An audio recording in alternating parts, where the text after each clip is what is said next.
Just the good old boys, never meaning no harm. Beats all you ever saw, get in trouble with the law since the day they was born. Breaking the curves, breaking the hills. One day the mountain might get 'em, but the law never will. Making their way the only way they know how.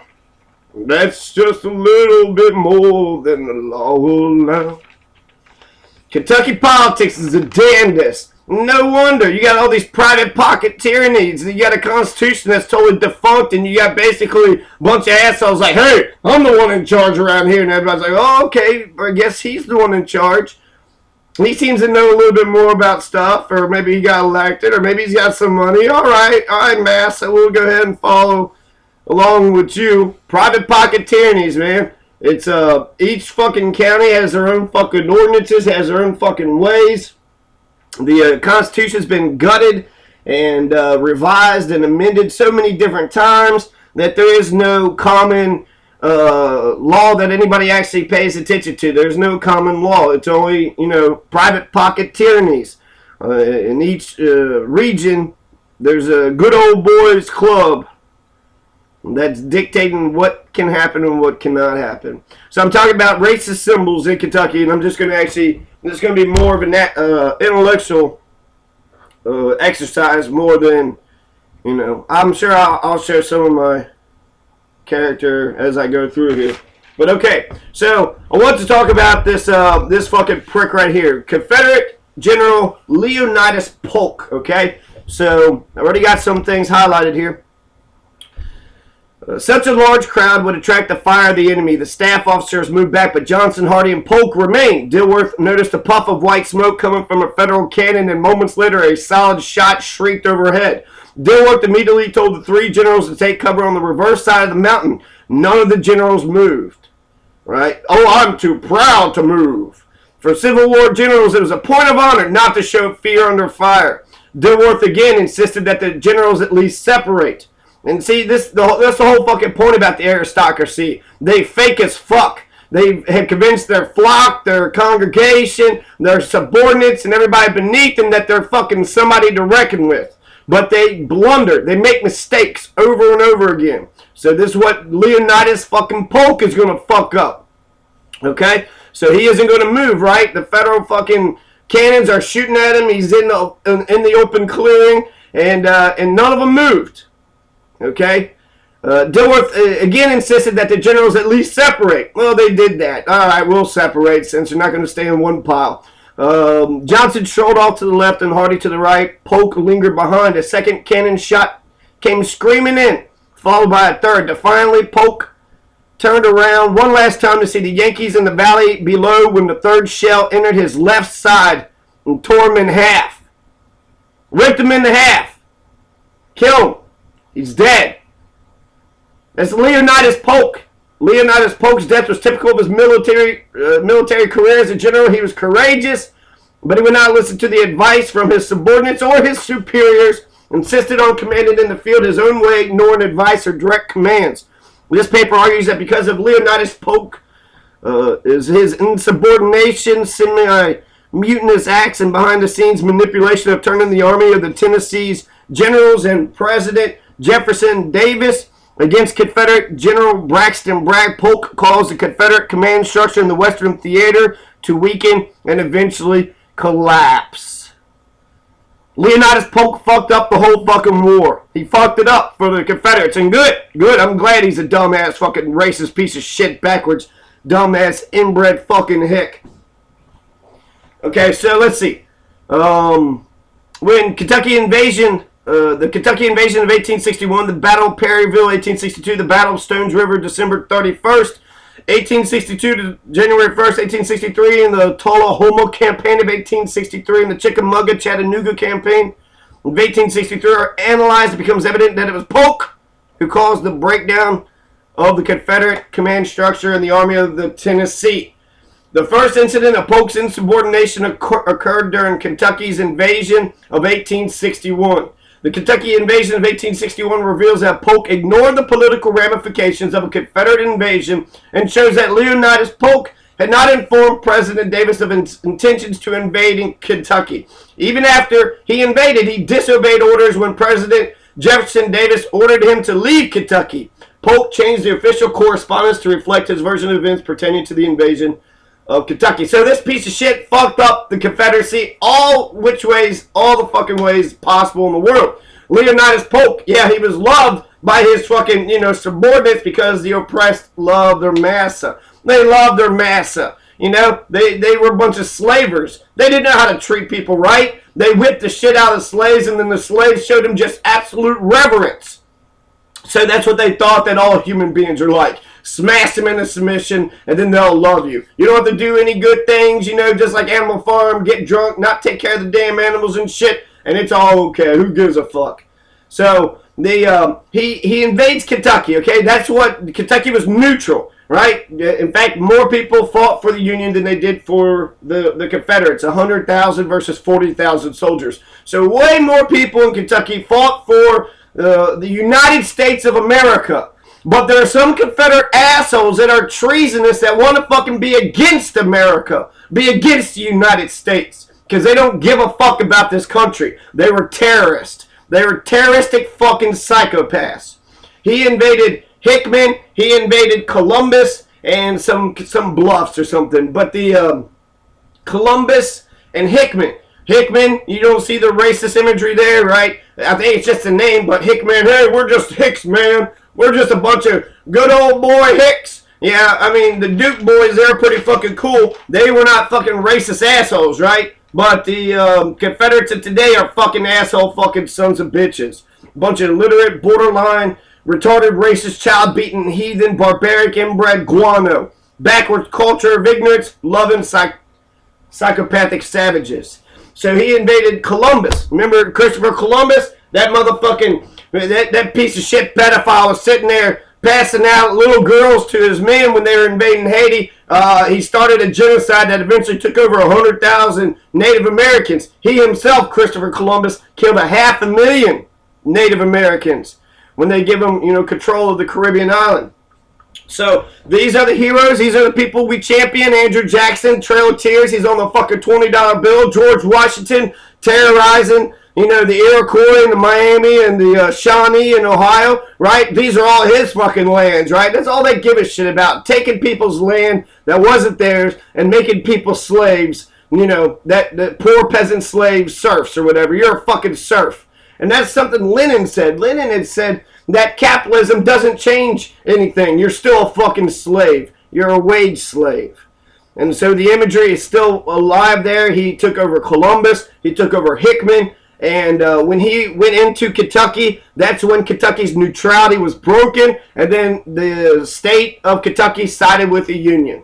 So because of Leonidas Polk, Kentucky went towards the Union. And Lincoln had been trying to get Kentucky on their side. And Lincoln had said about Kentucky, he can only hope to have God on his side, but he must have Kentucky. He must have Kentucky.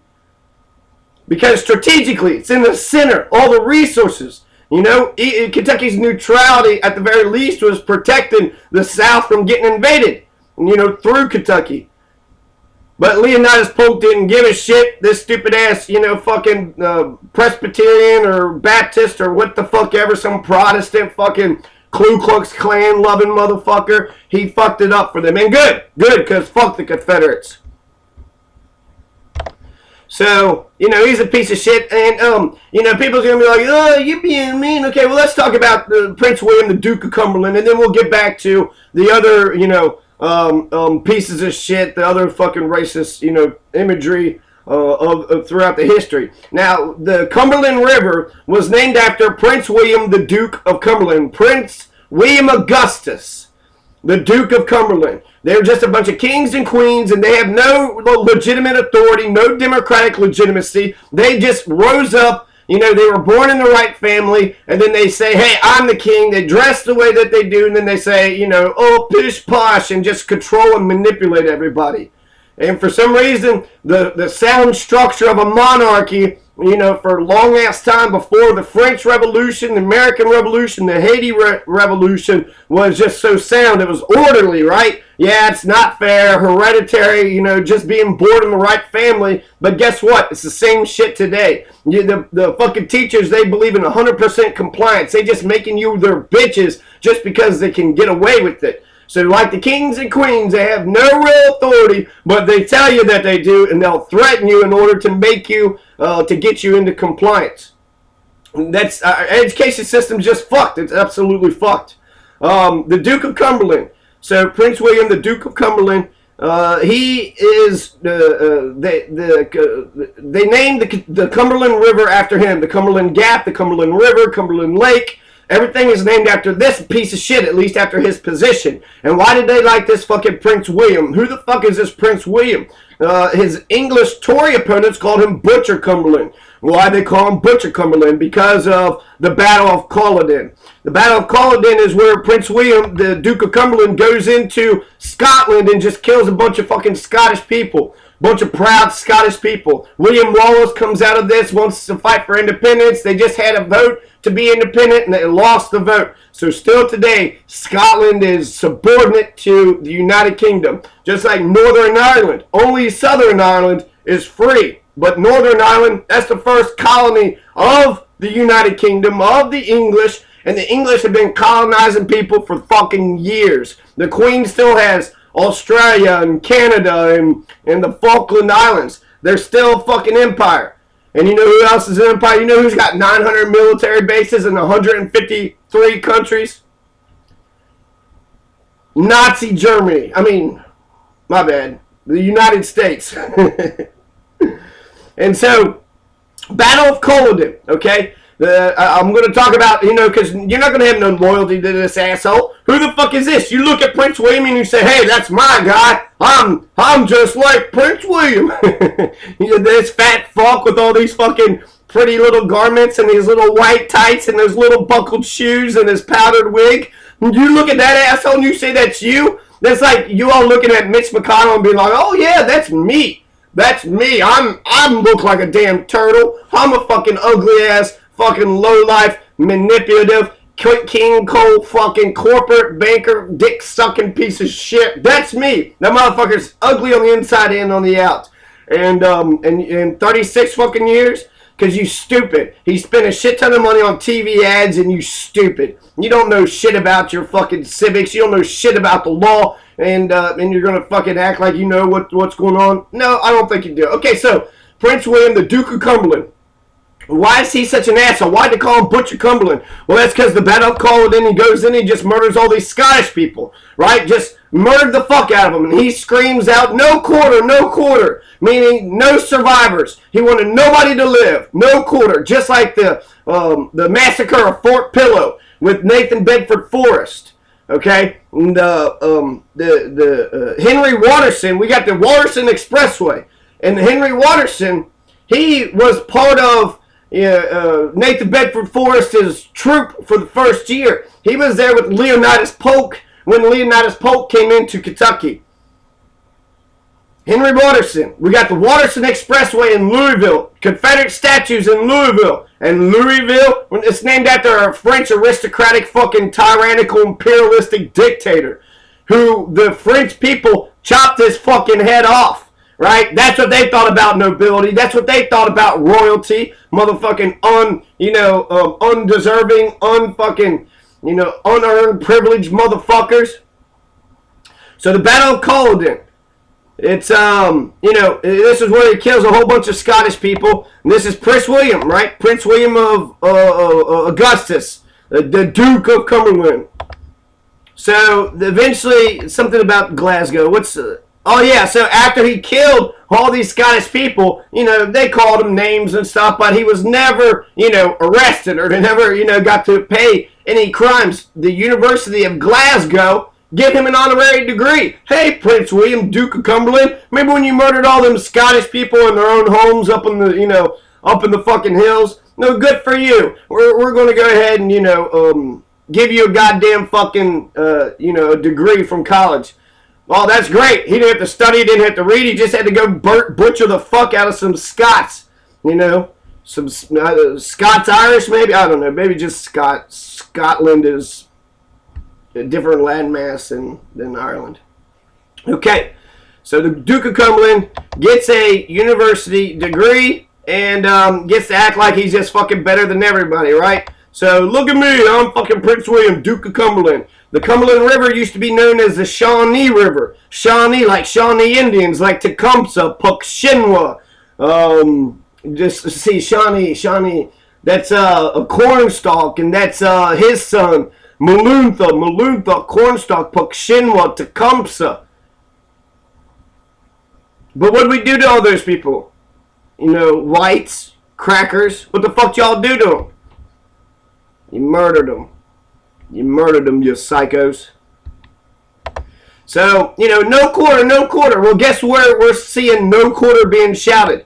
Well, we're seeing it being shouted at the Fort Pillow Massacre. So, Henry Watterson, the Watterson Expressway, is hanging out with Nathan Bedford Forrest. And Nathan Bedford Forrest is the one who founded the Ku Klux Klan. And so here at the battle of the massacre of Fort Pillow, they just killed all these. They had black soldiers. And so essentially they were pissed off that, you know, they're fighting this war, they're fighting it over slavery, and now they see black people with guns. Nah, that was just too much for these racist Confederate assholes. They had to go in and just slaughter the fuck out of them. And so, I think it's no quarter. There's a picture of it right there, right? You see black folks just being fucking mowed over and killed without, you know, They surrendered. Hey, don't kill us, and they didn't give a shit. There's some reports where the people actually said they would come up and then they would say, you know, get down on their knees and say, don't kill me, and then they would make them stand up and then they would kill them.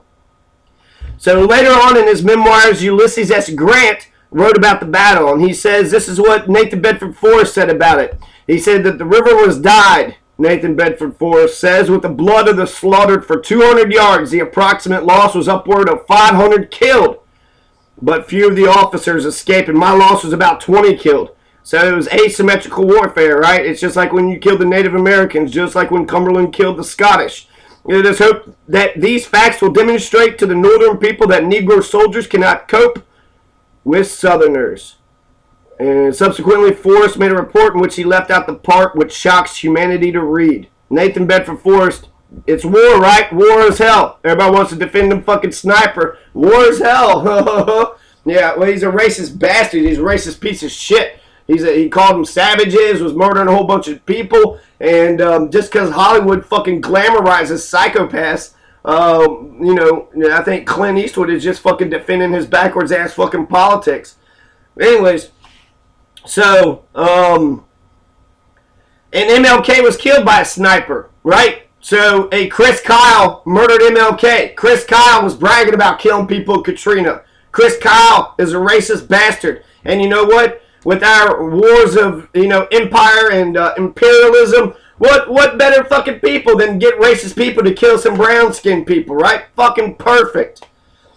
Polk's command saw its first combat on November 7th, 1861 in the minor inconclusive Battle of Belmont between Polk's subordinate Brigadier General Gideon J. Pillow and Union Brigadier General Ulysses S. Grant. Although not present on the battlefield himself, Polk was wounded in nearby on November 11th when the largest cannon in the army, nicknamed Lady Polk, in honor of his wife, exploded during demonstration fire, and the explosion stunned Polk and blew his clothes off. Required a convalescence of several weeks. So he was sitting there just practicing with his cannon, and it blew up, and all his clothes came off. He was sitting there naked, right? Had to fucking, you know, recover and recuperate for a while. During this period, Leonidas fucking Polk argued about strategy with his subordinate Pillow and his superior Albert Sidney Johnston, commander of the Confederate forces in the Western Theater. Resentful that his former West Point roommate was giving him orders, he submitted a letter of resignation to President Davis on November 6th, but Davis rejected the request. So automatically Polk got, you know, he's firing his own cannon, he blew his own cannon off, and then he's sitting there fucking naked. Later on, he's going to get shot with the cannon, he's going to get split in half. This is a fucking asshole that the Confederates put in charge. These are the fucking people that Confederates say, hey, that's a good man. Leonidas Polk, we're going to have Leonidas Polk get up there. And he's going to be a fucking superstar.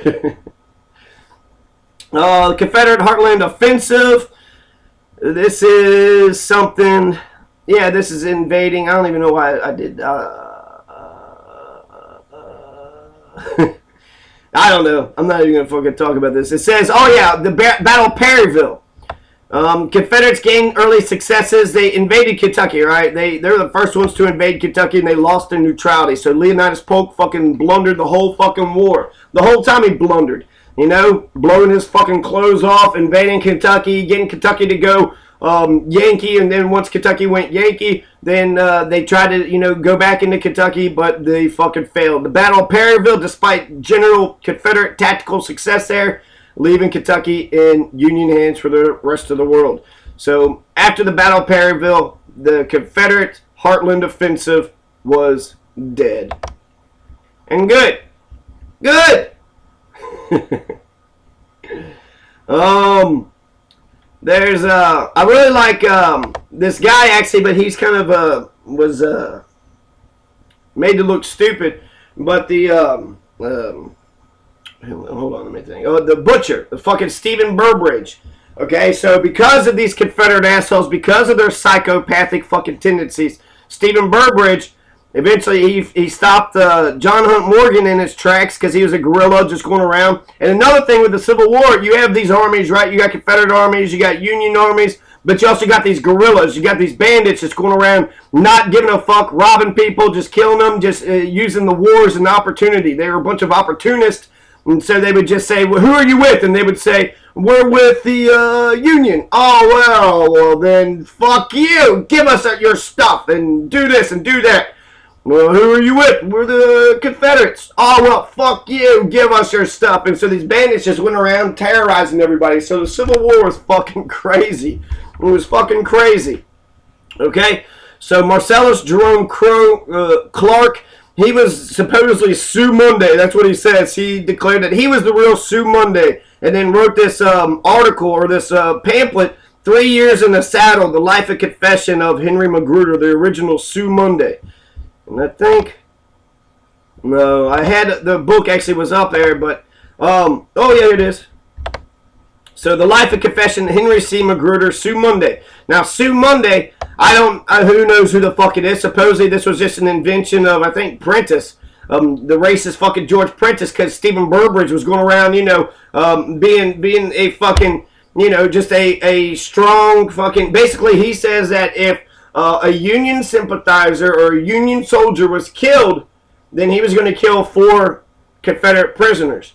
And so martial law was declared in Kentucky, and they did whatever they had to do in order to, you know, subdue everybody. That's the power of the state. And people want to sit there and kiss, you know, the military and the police's ass like they could do no fucking wrong. Well, they're the state. They're allowed to do that. That's, you know, that's the modern nation-state theory. Also, big contradiction, waving a Confederate flag, waving a Union flag. You stupid motherfucker, they were at war with each other. You're not a patriot. If you wave a Confederate flag, you're a racist piece of shit. You're an absolute bastard. So, Sue Monday was actually captured here in Breckinridge County on Route 60, about 10 miles south of Brandenburg. And Sue Monday is just a fucking moniker. I've even read an article that said that people are just using Sue Monday as a way to fucking sort of confuse the enemy. But Sue Monday was, there was another guy that called himself Sue Monday. And it wasn't Marcellus Jerome Clark. It was another guy. But he actually said that he wasn't. No, wait, I'm getting this messed up. Okay, Marcellus Jerome Clark. We'll go look at him. They said, actually, Sue Monday's a woman. It's a woman's name. And they said because he had long hair and these girlish features, that Marcellus Jerome Clark was actually a fucking gorilla. You know, he's dressed in military garb and shit. And he fought with John Hunt Morgan and some of the other shit. But it's fucked up because... It's not fucked up because fuck him. But when they captured him, they hung him as a guerrilla. They said that he was one of them bandits just going around exploiting people when he was actually part of the Confederates. And he also denied being part of the Sioux Monday. And just like George Prentice denied, but maybe he just did that, never fucking tell a secret, take a secret to the grave. The guy who killed William Justice Goebel from Clay County, he never fucking said a word. He mentioned some things, gave some indication of what he did, but he never fucking said a word about it. Played innocent until the day he was dead. And so that's fucking human nature. It's fucked up. People, Gatewood Galbraith said so many people would not get in trouble with the law if they just had the penchant to not confess. So, 3 days after his capture, Union authorities scheduled Clark for public hanging just west of the corner of 18 and Broadway in Louisville. If you go to 18 and Broadway in Louisville, that's where they hung, Marcellus Jerome Clark. It says, Reverend Talbot visited the 20-year-old Clark in prison, notified him he would be hanged that afternoon. Reportedly, Clark knelt and prayed, asking Talbot to baptize him. With Clark dictating, the minister wrote 4 letters for him. To Clark's aunt, his cousin, a young lady named Lashbrook, and his fiancée. Clark's last requests were for his body to be sent to his aunt and stepmother in Franklin to be buried in his Confederate uniform next to his parents. When the carriage arrived at the gallows, Clark gave one last statement to the crowd. He said, "I am a regular Confederate soldier, not a guerrilla. I served in the Army for nearly 4 years. I fought under General Buckner of Fort Donelson. I belonged to General Morgan's command when I entered Kentucky. His last words were, 'I believe in and die for the Confederate cause.'" Several thousand people were estimated to have attended Clark's execution, attracted by rumors that he was Sue Monday. After authorities cut Clark's body down from the scaffold, some witnesses cut off buttons from his coats as keepsakes. Police arrested 3 men for fighting over his hat. On October 29, 1865, Union authorities hanged Henry Magruder behind the walls of the Louisville military prison. He had been allowed to heal from his wounds before being hanged. Before his death, Magruder wrote his memoir and declared he was the real Sue Monday. Thus ended the careers of 2 famous Kentucky guerrillas. So, who was the actual Sue Monday? Who gives a shit? They're on the wrong fucking side of history. So, remember Fort Pillow. Okay? So, you want to talk about the barbarity, okay? This is Henry Watterson's friends. Henry Watterson, the Watterson Expressway. Where are you going? Oh, we're going to use the Watterson Expressway. The racist Watterson and the racist Gene Snyder and the racist Confederate fucking statue and racist fucking Breckenridges and the racist fucking racism everywhere, right? Racist George Prentice.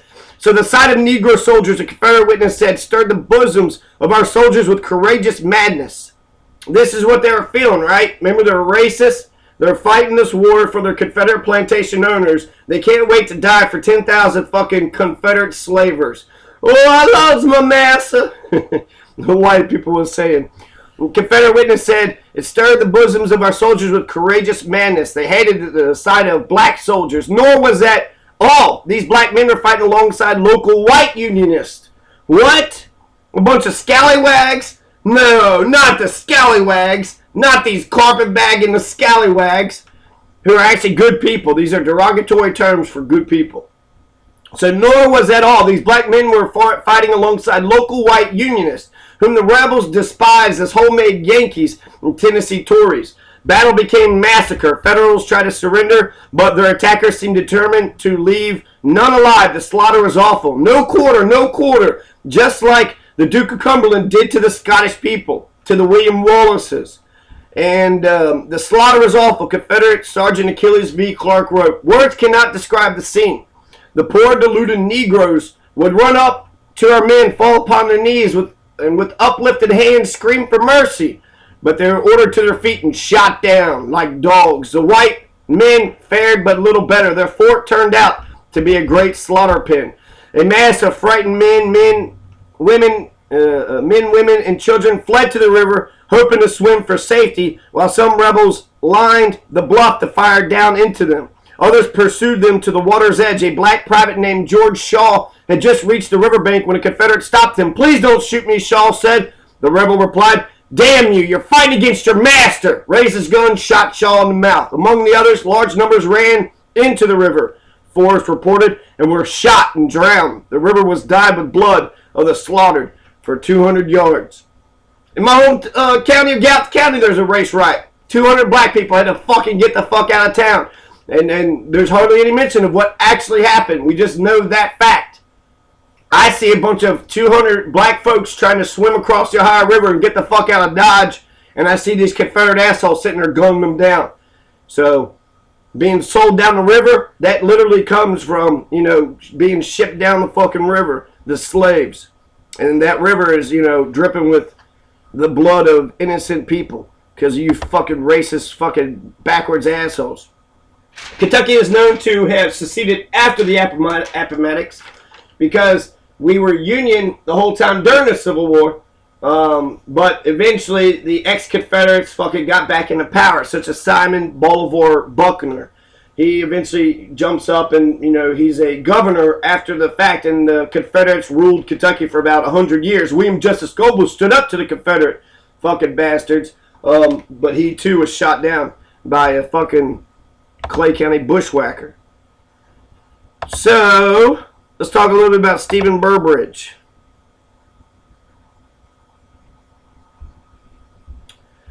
Stephen Burbridge. Alright, so right here, we'll just...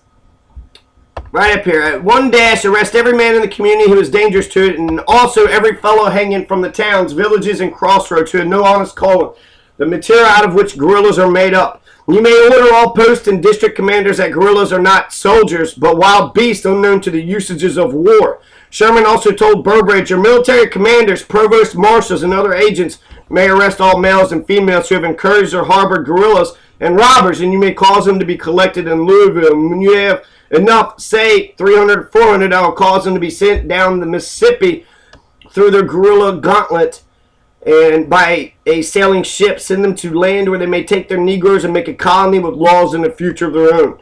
So that's William Tecumseh Sherman. I remember being in Miss Erickson's class in 8th grade, and she had us write these little journals like we were Civil War people. And I had a lot of fun with it, actually, because I was on William Tecumseh Sherman's march to Atlanta, his his march to the Atlantic Ocean, and his march to the sea. So William Tecumseh Sherman, he just started doing scorched earth policy, just was terrorizing the fucking civilians, you know, just it's the Union Army, we're going to do as the fuck as we please. And William Tecumseh Sherman was the one telling Burbridge that the reason why I read this part was just, it was interesting. So they're capturing, you know, all these fucking slaving Confederate pieces of shit, but he had the idea of sending them off to a colony. It would be sent down the Mississippi somewhere, and then they would be able to make their own fucking colony. And so Stephen Burbridge, he rose up through the ranks because he stopped John Hunt Morgan. And I'm seeing where, yeah, here it is, right here. So, after participating in several Civil War campaigns, including the successful final battle of Cynthiana against John Hunt Morgan, Burbridge in June 1864 was given command over the entire state of Kentucky to deal with the growing problem of Confederate guerrilla campaigns. So people say, well, he's a butcher and he's psycho. Well, the Confederates were fucking butchers and they were psychos and they started the fucking racism and the slavery and all the horse shit. And they were willing to die for it, right? Willing to die for, you know, to allow some rich white motherfuckers to enslave black people. It didn't matter if they were poor, ignorant, dumb, as long as they felt better than someone else. It's all the white people in Kentucky. All the Confederate whites gave a shit about. So, Burbridge, 1864, given command over the state of Kentucky to deal with the growing problem of Confederate guerrilla campaigns. This began an extended period of military siege that would last through early 1864. So, that's how he came up to power, right? John Hunt Morgan sitting there terrorizing everybody. Fucking, he was killing my fucking German ancestors up in Sanford Town.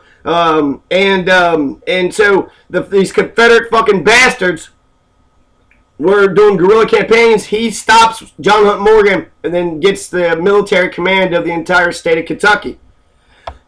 So, on July 5th, 1864, Burbridge, under the orders of Lincoln, declared martial law in Kentucky with the writ of habeas corpus suspended as a result of the guerrilla raids in Kentucky on July 16th. Burbridge issued Order Number 59, which stated that a rapid increase in his district of lawless bands of armed men engaged in interrupting railroad and telegraphic communications, plundering and murdering peaceful Union citizens, destroying the mails, called for the adoption of stringent measures by the military for their suppression. And in his order, he stated that all guerrillas, armed prowlers, or by whatever name they are known, and rebel sympathizers were warned, and in the future, stern retaliatory measures would be adopted and strictly enforced.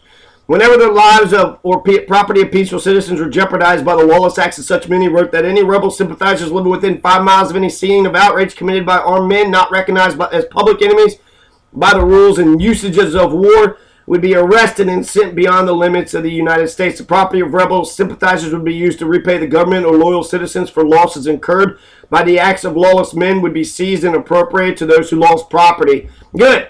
That's absolutely fucking perfect. They made these fucking people be slaves to them. They were fucking basically scourges of humanity. Right? They were butchers to begin with, these fucking slave owner bastards. And Stephen Burbridge, who was born in Kentucky, born and raised in Kentucky. Stephen Burbridge, there's no more, out of all these soldiers, no more one of these guys are more Kentucky than Stephen Burbridge. So, the property of rebel sympathizers would be used to repay the government and loyal citizens for losses incurred at the acts of lawless men to be seized and appropriated to those who lost property. Burbridge stated that whenever an unarmed Union citizen was murdered, 4 guerrillas would be selected from the prisoners in the hands of the military authorities and publicly shot to death in the most convenient place near the scene of the outrage. So, I wanted to mention this just offhand. The Confederates, the fucking piece of shit Leonidas Polk, right? That dumbass, fucking ignorant-ass, fucking backwards piece of shit. You saw how his life ended. You saw what fucking happened. You stand up for injustice. You stand up for oppression. You stand up for evil and wickedness. You get a cannonball through your fucking body and you fucking die. And good. You deserved it, you fucking prick.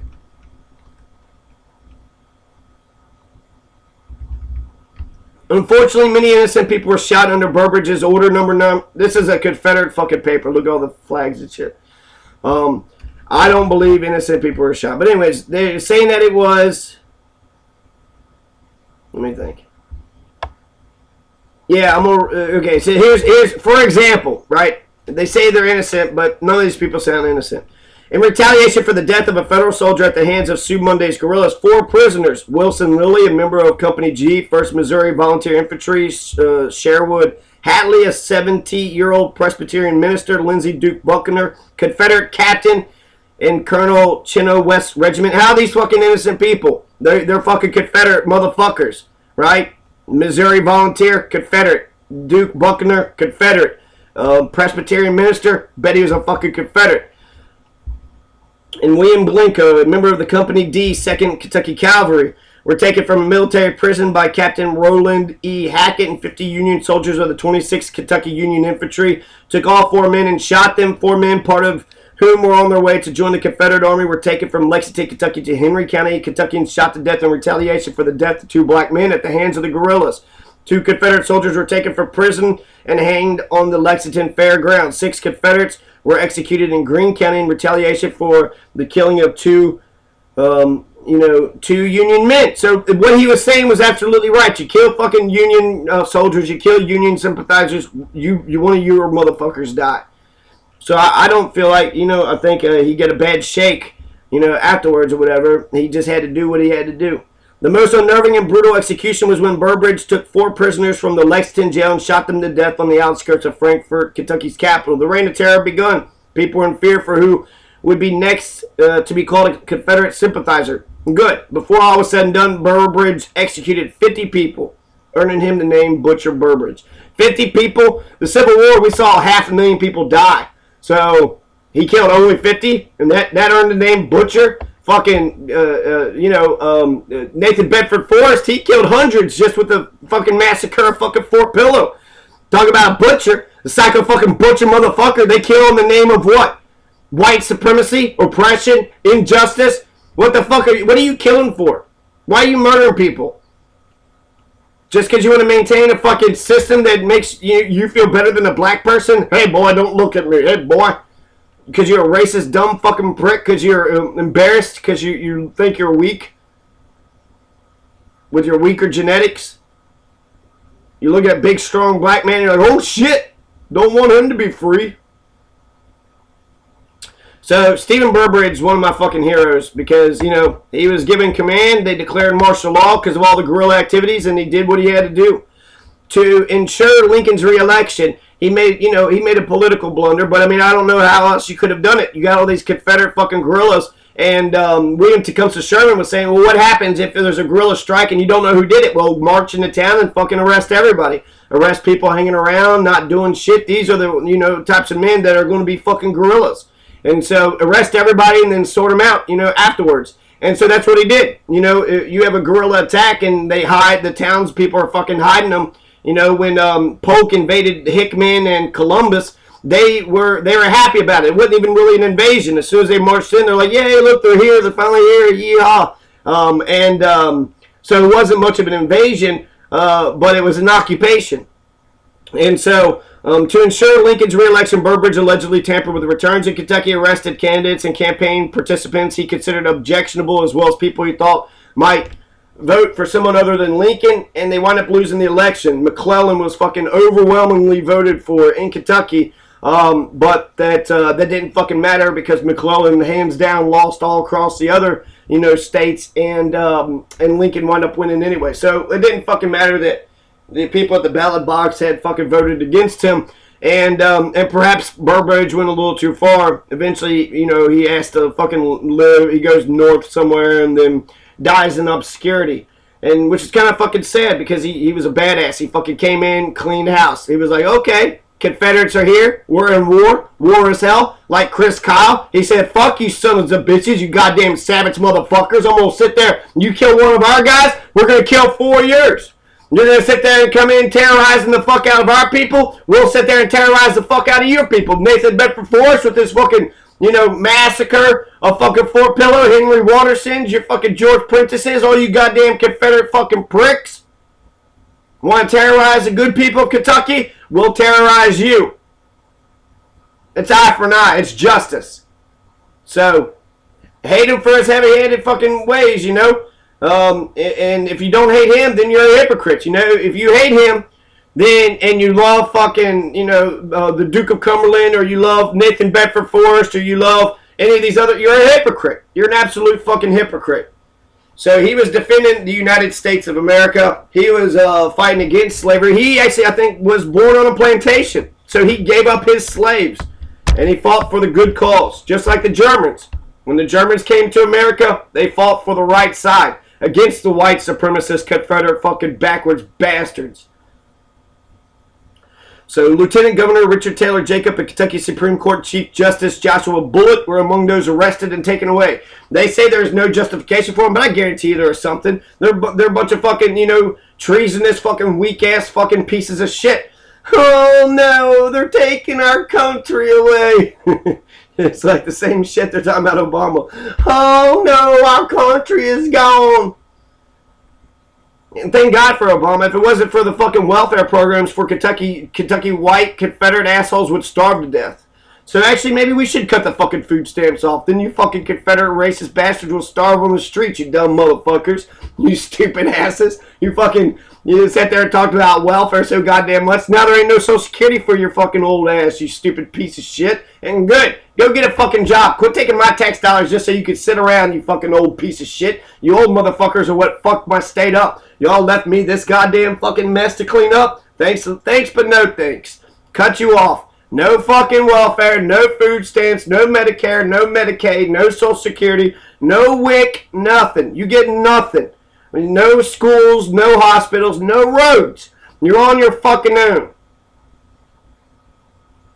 Despite Burbridge's efforts, George B. McClellan won the state by a large margin, but Lincoln was reelected. So I'm going to end off with Simon Bolivar Buckner, because this is what happens afterwards, okay? So the Lincoln gets shot, Andrew Johnson steps up to the plate, and then throughout the country, Reconstruction failed. They called them radical Republicans. This is when the Republican Party was good. This is when the Republican Party was a liberal Republican Party. The Republican Party wanted justice for everybody. And Lincoln himself was a slave to his daddy. His daddy made him a little piece of shit slave. Lincoln's daddy lost 3 farms in Kentucky and goes to Indiana. And so when he goes to Indiana, he has to pay these bills, and he made Lincoln work for his neighbor to pay off his bills. And so Lincoln had direct affiliation with slavery. And since he had a direct affiliation with slavery, he was opposed to it. And he felt really good about signing the Emancipation Proclamation. His interest wasn't the slavery, it was to preserve the Union, but when he signed the Emancipation Proclamation, he was also, personally against slavery. He felt like it was the best thing that he could have ever done. And you know, the radical Republicans pushed him to do it. Radical, meaning they were going to change the whole thing. Even Henry Watterson talks about how Abraham Lincoln was a revolution. Him being inaugurated, him coming from out of nowhere, it was the Democrats and the Whigs. There was the Democrats and the know-nothings. And then all of a sudden the Republican Party comes up out of nowhere and takes fucking over. And good. Lincoln was a liberal Republican, and the liberals, you know, freed the slaves. The liberals are the ones that give us Social Security and Medicare and Medicaid, things that people fucking love today. And so people want to sit there, liberals this and liberals that, which means what, you fucking prick? Yeah, be conservative with your own wealth, you know? Like, save your own money, save yourself, you know, like, take care of your own people. That's fine. There's nothing wrong with that. But the government should help those who are in need. It should help those who are vulnerable. In Switzerland, they get a check for $10,000 fucking dollars. And their education is paid for. Their health care is paid for. Their child care is paid for. Minimum wage is $20 an hour. 33-hour work week. You know? They have a good capitalistic and socialistic system. Germany does capitalism and socialism better than Kentucky does, better than America does, and I don't see them being opposed to each other. We can protect our people; they get paid a decent wage, and we can make sure corporations are making money. We can do both of them. But if corporations, you know, corporations don't want to act responsibly. They don't want to fucking respect your human rights. They want to pollute. You know, wherever they want to pollute, they want to treat you like a little bitch-ass fucking slave, and you just got to be happy about it. And that's what they want, you know. They want more for themselves, less for everybody else. They don't want anybody telling them, hey, treat that man right. Hey, don't pollute that. Don't pollute there. Don't dump that toxic fucking sludge there. So, this is Kentucky Goes Confederate, and probably still Confederate today. There's probably more Confederate flags around today than what there was back then. And anybody who wears a Confederate flag, fuck you. You don't care about states' rights. You don't know shit about what's going on in Frankfurt. We have a Democrat running Frankfurt. We have a Democrat. And he was for Obamacare. You're for states' rights. Shut the fuck up. You don't know anything about fucking politics. You're a dumb racist. You're an ignorant-ass racist white supremacist bitch! You're a fucking low-life, illiterate, borderline retarded, fucking racist, child-beating, heathen, barbaric, inbred guano. Your backwards culture of ignorance, loving, psychopathic fucking savages. And that's who the fuck you are, and you fucking know it. You're just a stupid fucking racist. And then you hate black people because why? Because you're a wage slave? You're the damn nigger. White supremacists are the fucking nigger. That's James Baldwin. He says, I always knew I wasn't the nigger. Because if, you know, there's a reflection of yourself, if the things that you identify are a reflection of yourself, well, it's not, he's not the nigger. The nigger is the one saying the word nigger. That's your white supremacists. You white supremacists are the niggers. And you're the slaves, you're wage slaves, and you're happy being a wage slave. And instead of having solidarity with one another, you'd rather just have solidarity with your hate strikes and your race riots and your fucking murdering, savage fucking Confederate bastards. You know, we all people. People loving people. Garth Brooks. So Simon Bolivar Buckner, he goes to his native state in 1857, was appointed adjutant general by Governor Beriah Magafin in 1861. In this position, he tried to enforce Kentucky's neutrality policy in the early days of the Civil War. When the state's neutrality was breached, Buckner accepted a commission in the Confederate Army after declining a similar commission to the Union Army.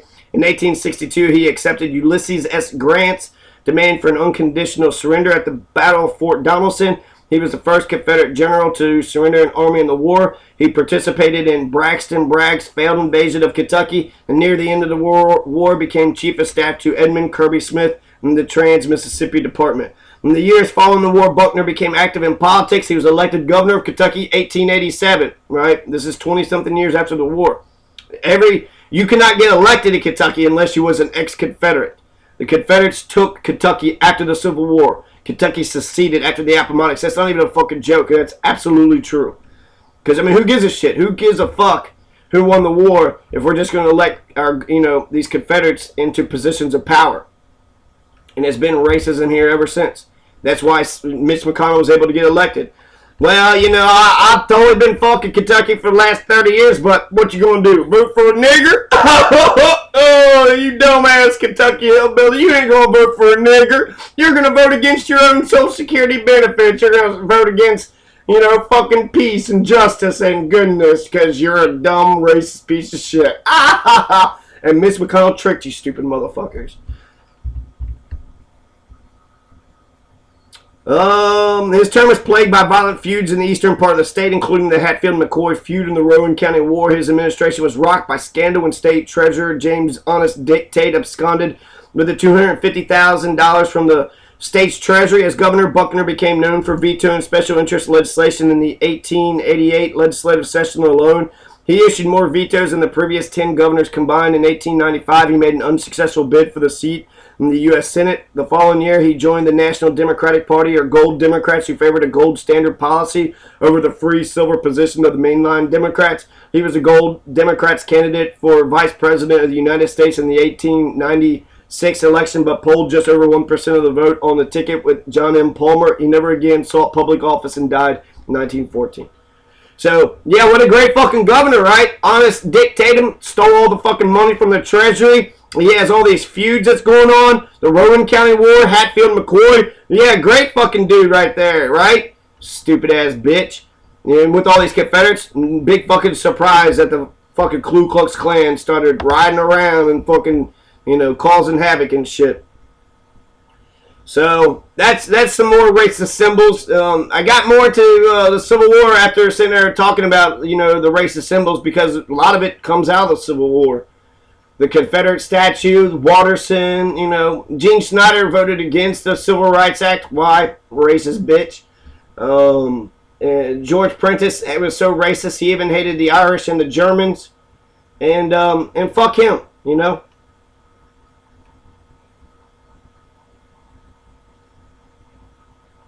Fuck, you know, fuck any fucking genocidal maniac. Especially when you're murdering to maintain white supremacy, to maintain slavery, to maintain an unjust system. Because you stupid, and you powerless, and you weak. Because you stupid, powerless, and you weak, you're a racist. If Kentucky, if the education system was working, then they could make our kids strong. And if our kids were strong, you wouldn't see the stupid behavior. But because they're made to shut up and sit down, you know, they have to do what they got to do. And it's bullshit.